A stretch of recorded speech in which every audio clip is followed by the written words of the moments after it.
Welcome back to Let's Talk Race in Ireland. I'm your host, Harrison Paul. There's so much to get through today. There's so much to talk about. Stuff have been unfolding across the UK. Started with the event with our African young man who, unfortunately, went and did something that was a tragedy.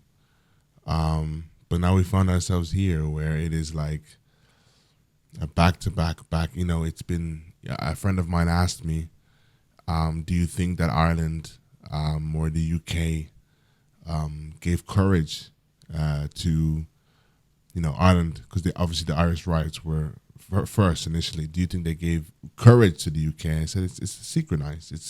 It's one heartbeat. If we think about what Elon is doing on X, and I even seen a clip quite recently of Tucker Carlson where he was saying how he was speaking on behalf of Ireland. He was saying, even Ireland, and he's obviously on X and he's seeing the same images we're all seeing. That's the benefit that they have right now with having, that platform curated for them. They can all, synchronize their emotions. So I knew the way it was happening that it wasn't just me getting Irish news because I'm from Ireland. I think maybe if you're on a political feed, you will get the political feed. But I noticed that a lot of the Irish people were mentioning Elon, thanking Elon. There seemed to be this connection, especially what was happening over the last couple of months. And then obviously now we have, which was definitely topping what Ireland did, which was all simultaneously basically the same day. There were riots happening everywhere. We can talk about everything in the media, how the media are depicting it. We have here the Telegraph giving a very, very cryptic heading. And we could talk about many other different things, right? But I don't want to get into that today. I actually want to talk about how we should react to this time and where I think we're going to go. That's what worries me most about this time. But actually, before I do that, I want to read out Keandre Andrews. Keandre Andrews, one of my favorite British revolutionaries. And I just want to, he's a professor, I just want to read out what he actually wrote because this has been so powerful. Race riot equals white people attacking black and brown people because of racist ideas and misplaced resentment. And then uprising rebellion equals black communities exploding due to living in a racist society. Race riot equals racist. Uprising equals anti-racist. Psychosis of whiteness. And just for anybody, like, not that I care, but I just think that it deserved this moment here because he just put this so well. And that's exactly it, if we see in this quote that we're going to read next, a lot of people have been questioning Nigel Farage, and his response to that was basically him saying how he felt like, I think Tommy Robinson actually had the words to the same effect that, listen, you didn't police Black Lives Matter properly. Why are we being policed like this when you allowed the policing of Black Lives Matter to go the way it did? And I know a lot of black people would fall for that. That's why I bothered to even put it in here today. I try not to give energy to stupid arguments, but then I think of the black, our brothers and sisters who may fall for these certain things of like, yeah, BLM. You have to be able to differentiate what has been an uprising, what has us been under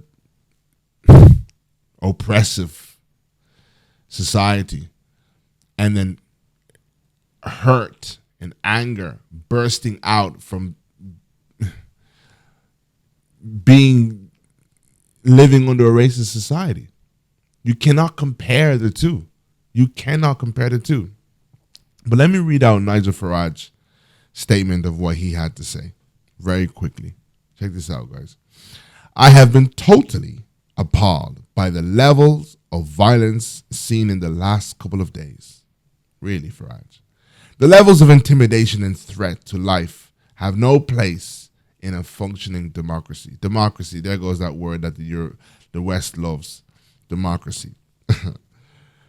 That so many police officers have been injured trying to keep, I love this. Listen to the politics.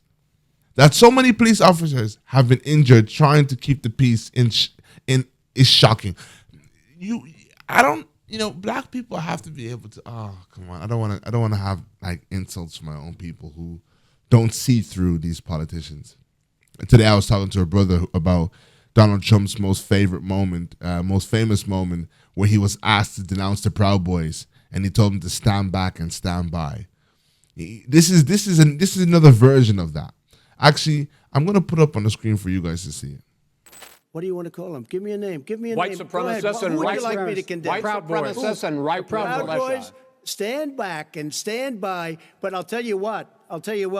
Somebody's got to do something about Antifa and the left, because this is not a right-wing problem. Okay. Now that you've seen that, back to this thing. It's very much in the same tone. There's so many police officers. So let me start again from the top. I have been totally appalled by the levels of violence seen in the last couple of days. The levels of intimidation and threat to life have no place in a functioning democracy. Is he noticing us as black and brown people that so many police officers, that's another patriotic thing to do. So many police officers have been injured trying to keep the peace is shocking.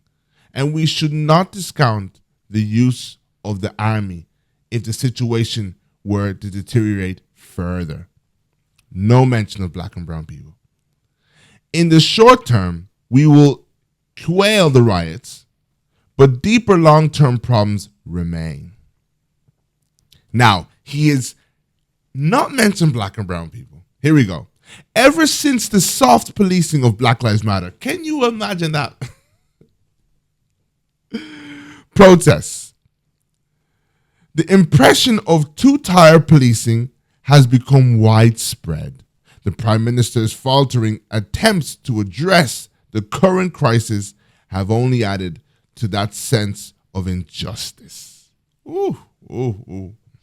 The majority of our population can see the fracturing of our communities as a result of mass, uncontrolled immigration. Whether legal or illegal, yet to attempt to debate this in the public arena leads to immediate howls of condemnation.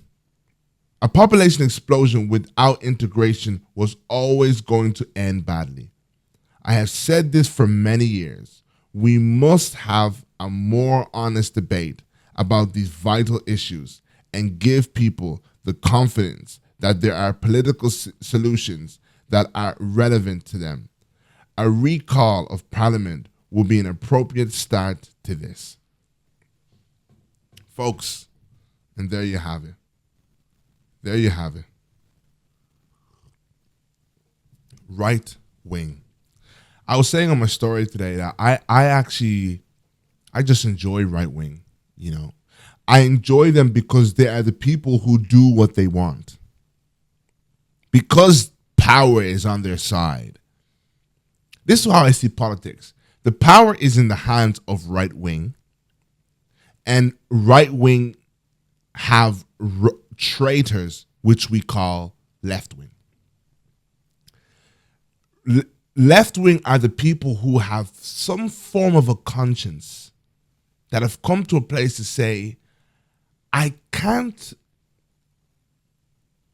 be a part of a system that seeks to oppress people and undermine people's existence. Why? Because I have conservative beliefs. I can't be a part of a system that seeks to ridicule and belittle human beings. So you may have people who are radically liberal and radically want to see the freedom of everybody and try to update outdated ways of thinking. And then you have people who I see like Sir Keir Starmer who are in the middle at times. And I always blame people who are more on the liberal side that their fault. That's why you can never compare them to the likes of right-wing media or anything, or right-wing, anybody on the right, because a lot of people say to me, oh, Kamala is an issue, Kamala is an issue. When I look at people on the left, it's a form of weakness. You see, like I said, this world originally belongs to the right. That's just the fact of it. And when you get into these systems as a left, whether it be a Democrat, whether it be a Labor, whether it be whatever, the majority of the people that you deal with on a regular basis, the majority of you deal with people on a regular basis, unfortunately, are people on the right. So you find yourself having to compromise your true belief simply because you do not have the power to exercise what you really believe. And thanks to those people on the left, they disrupt, right, the people on the right from executing what they truly would want to execute had there not been this people who are riddled in these systems with that little bit of a conscience. Basically, Nigel Farages, the world initially belonged to Nigel Farages. When I say the world, I mean Western society. I should clarify that. The world initially belongs to Nigel Farages. The world initially belongs to Donald Trump. The world initially belongs to the nasty and the cruel and the people who, that's why we came from slavery. That's why we came from, it wasn't the liberals. It wasn't the forward-thinking people. This was, if you go, the foundation of Western society is a ratchet, hateful, imperialist way of behaving and thinking. And then, over time, from black people fighting for the rights, and like I say, one of our people we should always give so much gratitude to, if it weren't for the gay people, Caucasian gay people, black people would definitely be so behind in the rights that we are able to have in a lot of these Western countries. I know in my heart that the conversation of equality becomes that bit more serious to Western society because the white man has a gay brother. The white man has a lesbian daughter. The white man has a trans uncle. The white man has somebody in proximity with him, and even if it's not direct bloodline, it is someone he can see himself in that causes him to have a more serious discussion around equality. If there was no such thing as the LGBT community, we would be 40 years behind in fighting for the rights of black and brown people and discussing the topic of equity. It is only that sense of close to home for him that he says, and we can prove that. You will see more LGBT flags than you will see Black Lives Matter flags. Go to any building.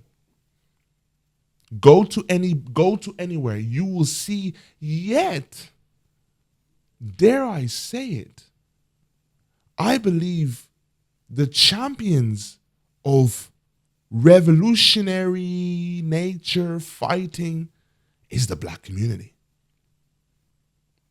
I'm not saying I'm not saying there's not been gay people, anybody from the LGBT community has not fought their own fight. I'm saying if we think historically, I'm sure everyone who has some sort of a fight to fight for equity or equality, somewhere down the line you have black people to thank to say, you know what, those people show me what it is to get up and fight.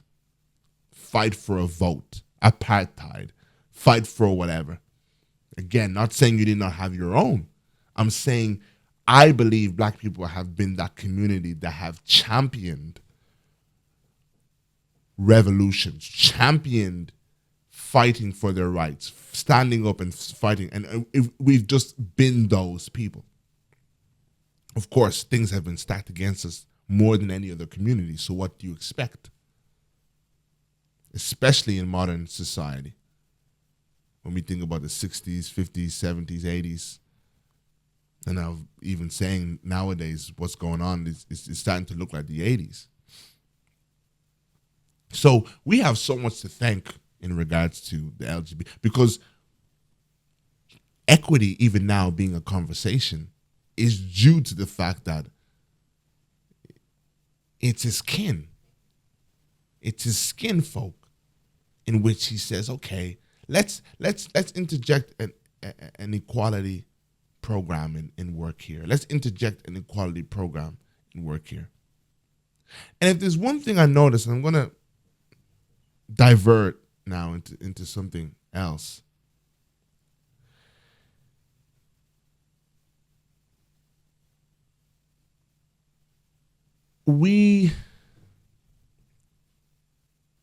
I'm sensing this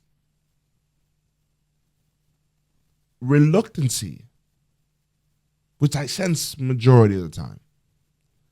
But I'm sensing a reluctancy to talk about the topic. I don't know about you guys. I walked around town today in my local city, and I felt it in the air. I felt it in the air.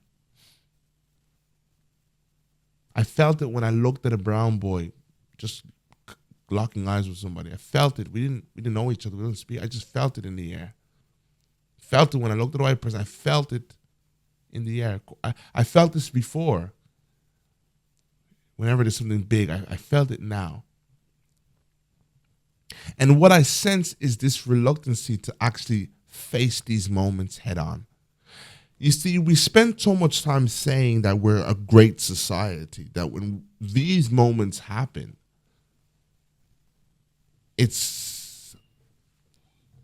we're faced with the lie that we've told ourselves this whole time, that we are a great, forward society.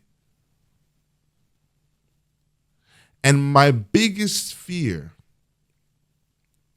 is how Western society will successfully circumvent dealing with this moment candidly, explicitly. That is my biggest fear. I love these times, as traumatic as it is for a lot of black and brown people, because I spent so much time, and I watched James O'Brien's show on this as well. You know, he said there's a bunch of people who see these times coming. I'm one of those people who see we're living in these times. I understand that these times. So when we finally have a moment that people cannot reject, people cannot deny, it kind of feels like I've reached a checkpoint that I can kind of chill and take a breath. Because now people can't give you the phrase, we're not a racist. Now people can't give you ridiculous phrases, ridiculous estimates, ridiculous. We're very tolerant and accepting and whatever. Because this is not just an issue of the balaclava guys. This has trickled down. This has been a well-communicated emotion from the right to the upper class to the middle class, and then the lower class are just the ones foolish enough to go and act out what they know a lot of their society feels. And James O'Brien said in the show, which I really enjoy, you should go watch it. It's his first one back now after his break. He just said, what do you do with the people who don't necessarily put the balaclavas on, but who said, I disagree with those people have done, but I see why they've done it. They have a fair point. This toxic way of looking at things. And I just am so sure that now Western society will do a great job of circumventing facing this issue by sugarcoating it with a few campaigns. Let's say the Euros were starting now. You'll post a few pictures of soccer and we'll uplift soccer. You know, these very gimmicky moves that we'll do to reassure us that. But what I see on this show and I do is I get to the core of the cavity. I'm getting to the root cause of the cavity. No one wants to go there. And for someone who studies enough of it, I can tell you it's not exclusive to lower class people. There's a certain level of ignorance that lives in day-to-day society that even nice people can be victim of. That even nice people find themselves perpetuating. I don't know if it's consciously or unconsciously. There are certain things that we must eradicate from day-to-day society. Because we will always be liable. We will always be vulnerable and susceptible to moments such as this. We will not be far. When you see a moment like this can happen, and a man like Nigel Farage doesn't even have to make a complete and utter U-turn. When you see people like Donald Trump don't have to actually say, I condemn fully the Proud Boys. And then not only are those people living and existing, that's fair enough, but they're actually thriving politically.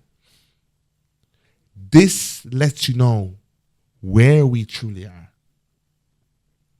And my anxiety is now that this issue is in everyone's face and we have to talk about it and it's there and everyone's liking it. This is, I can't lie to you, it's my favorite time. A topic I am begging for people to understand. There is a stove left on in the house and it is gonna cause a fire soon. But better yet so, there's smoke that is killing certain people. Not the fire just yet. Today we see fire. But there are days where I can see the smoke is killing my people. I was talking to one of my brethren, and I was like, he said to me, I'm not going to let anybody make me feel any type of way and whatever. And I said, you'd be surprised how many black and brown people internalize this subconsciously. I seen Eddie Abu, and he posted something on his page with a picture of his white wife, and he said, I came to this country as a migrant, economic migrant. I've come, I've worked, I've not asked for anything off the system. Don't paint me as the same. Oh my goodness. That already I can see the state of that man. That he's actually found himself explaining himself. I did a few episodes on this before, and you have Africans who say, I came here to work. My family came here. We. This, and then this manifest. Lord help me bring this today. And then this manifests itself in Africans' coonery in Western society. Because although this moment in itself is an isolated moment, like I said,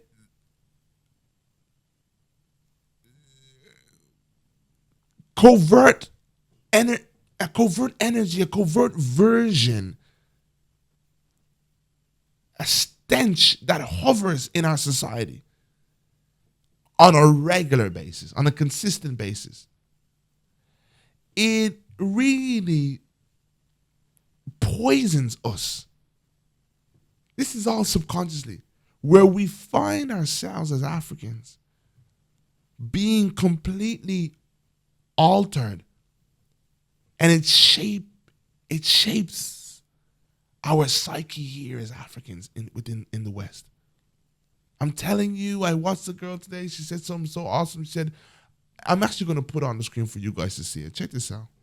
There is a lot of deconstruction and decolonization that still has to be done by the average African and the average Black person.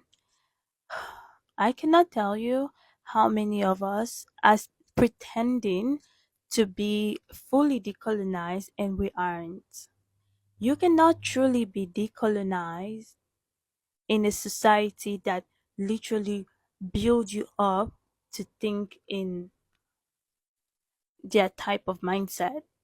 It's going to take years to decolonize our minds. And there are little things that we do that are also against our benefit. And those things are the things we need to look and change within ourselves. There is no one that is fully decolonized as an African. I'm sorry to say, but it's the truth. There are a lot of Black and brown brothers and sisters who do not realize they're living under a colonized state of mind. And when you live in a society like this that so eloquently keeps you boxed in,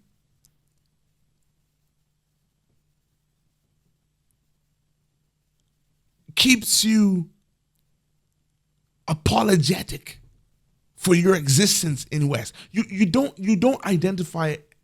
It's not there for the naked eye to see. It's not there for the naked eye to see. It has shaped the psyche of the African European, or European African, as you will, if you will. It has completely shaped the psyche. And somebody had a debate with me the other day, and I'll end on this. I said, America's doing better. Whenever you say America's doing better, they lose. America's doing what? America's doing better. I'm looking, although there are, yes, shootings and whatever, they have created a different environment. Lord, help me bring this today. I can tell by the psyche of the African American in comparison to the psyche of the African European. There are the African American psyche as a Negro, as his identity, as an understanding of knowing of self, a self-determination, a shoulders high, a chest high in society that he lives in. His chest is far more puffed than that of the European African.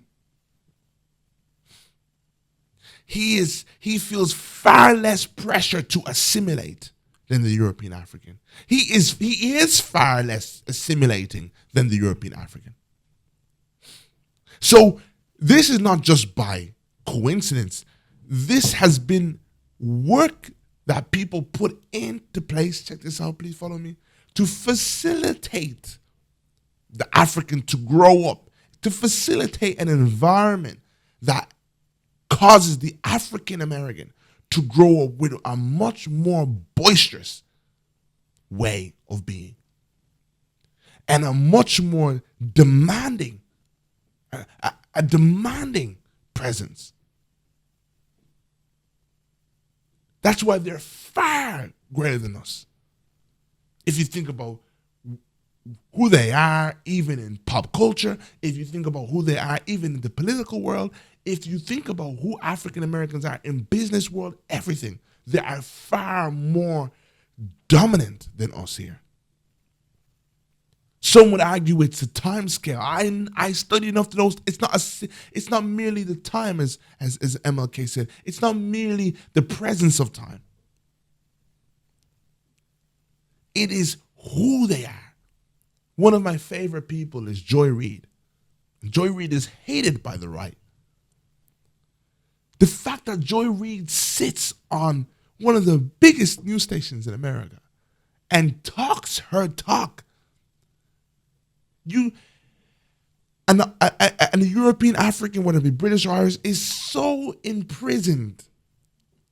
He doesn't know that much freedom in that high of a place. Oh, guys, I hope you follow me. They over there, they're facilitating to be black and bold. And that is why we label them as a bunch of crazy. That's why they're getting the bad rep that they get. That's why the white man is so hell-bent on demonizing the African American as this barbaric species. And then we as Africans, diaspora Africans, buy into it a lot. I'm not buying into none of it. The things that they have achieved, the things that they do, the places that they are. We want to talk about pop culture. We want to talk about the Jay-Z's. We want to talk about the people who are owning stuff right now. They're only standing on the shoulders of the Muhammad Ali's. They're standing on the shoulders of the Malcolm X's, of the Black Panther movements. Demanding.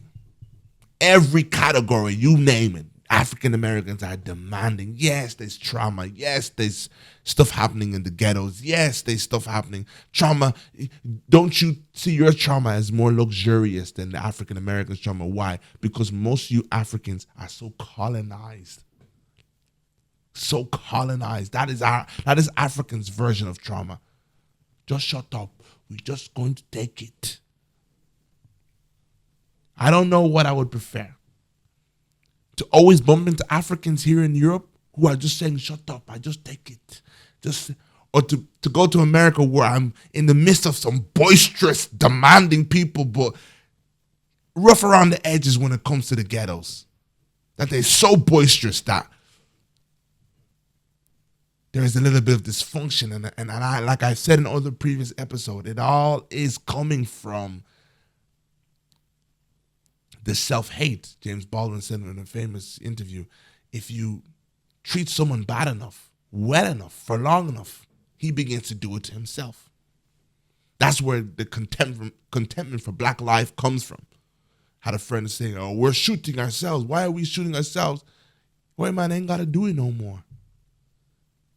A black boy knows not to pull up to a white neighborhood and go start airing it out. Why?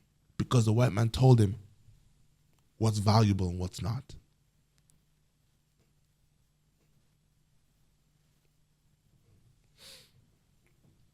Brothers and sisters, my issue is not what's happening now. This little bit of entertainment that's happening. My issue is how this next few weeks it will just fizzle. And Western media will just maybe put a mixed race person on a commercial. Oh, I'm already cringing. Put a little black thing there. Then a little black one thing there. Everyone's saying, oh, and we'll have a baby hugging another baby. A white baby hugging a black baby, saying, this is my friend. So, look, I grew up, all these little gimmicky things that you just see it everywhere in the media. They're just trying to create this little gimmicky thing. I don't mind that, but I don't mind. Look, I'm not a pessimist, but I just know that it's gearing up for people to say, see, we don't have a racist society. We're doing great. See? Let's put that out of the way. Because yes, it is an uncomfortable time. It's uncomfortable. Just like George Floyd, we need to dust that under the rug. Why did Europe protest even though George Floyd was American? Because we're feeling it here in Europe. Why did we protest? But Europeans are so good at just hoodwinking us. Before we know it, Well, what was I protesting again? What were you protesting again? Come on. Look, you've got a cookie right there. You can work. You have a job. We haven't enslaved you. We're not like America. We're not shooting you. Come on. This erosive society, but ticks all the boxes of not racist. You know your confidence of the black man here being eroded day in, day out. You're seeing things, man. We're doing great here. We're doing absolutely fantastic. So that's my issue. That is my issue. This will be nicely, so smoothly fizzle out. And we are right back where we started. In this illusion of inclusion. And then again, tragedy takes place. This racist country, no justice, no peace, emotions come emotional for a couple of days. And I don't doubt that those emotions are real, but you've got to learn to stand on business and stay standing on business until the job is done. And that's what I made, a commitment I made to myself. I remember when I did my first video, I'll never forget it. When George Floyd died, it's something I had done. I had seen. I did a video on it. And I didn't like talking about racism. I was one of those coons. I don't like talking about it. I just don't talk about it. It'll just disappear. You know, those idiots. Yeah, just if you just pretend it's not there, it'll just go. And when I actually saw it, I said, I gotta address this. I addressed it. And when I saw people's reaction to me addressing it, confirmed for me that people want me just to shut up about something that's obvious. That's weird. That's very weird. That people will want you to shut up about something that's obvious, which showed me, and I began to unpack then the mentality of Europe and realized, yeah, this is actually it. And if you stay in your tiny little black box, we will have no issues with you.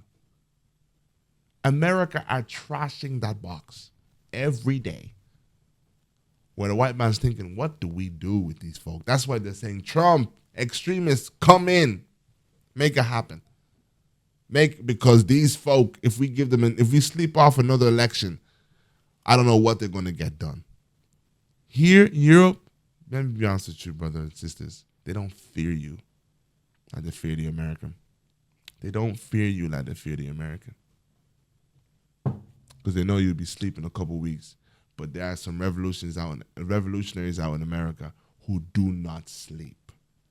While y'all have moved on to the next trend, while y'all have moved on to the next rapper or the next singer who's sleeping with who and what's happening on Love Island and all those British shows, while y'all have moved on, there are people who in America who are not sleep, who are making sure things are passed in the Senate, who are making sure they get their reparations. They've got Dr. Umar's on every second door. Come on, somebody. They are on their necks. That's why they're popping and shooting these Sonia Macy's in the kitchen, because they tired of these black Americans, these whack-a-moles, these people you just can't seem to kill and to just deatomize. They're going to fight. We have to get that nature. UK, Ireland.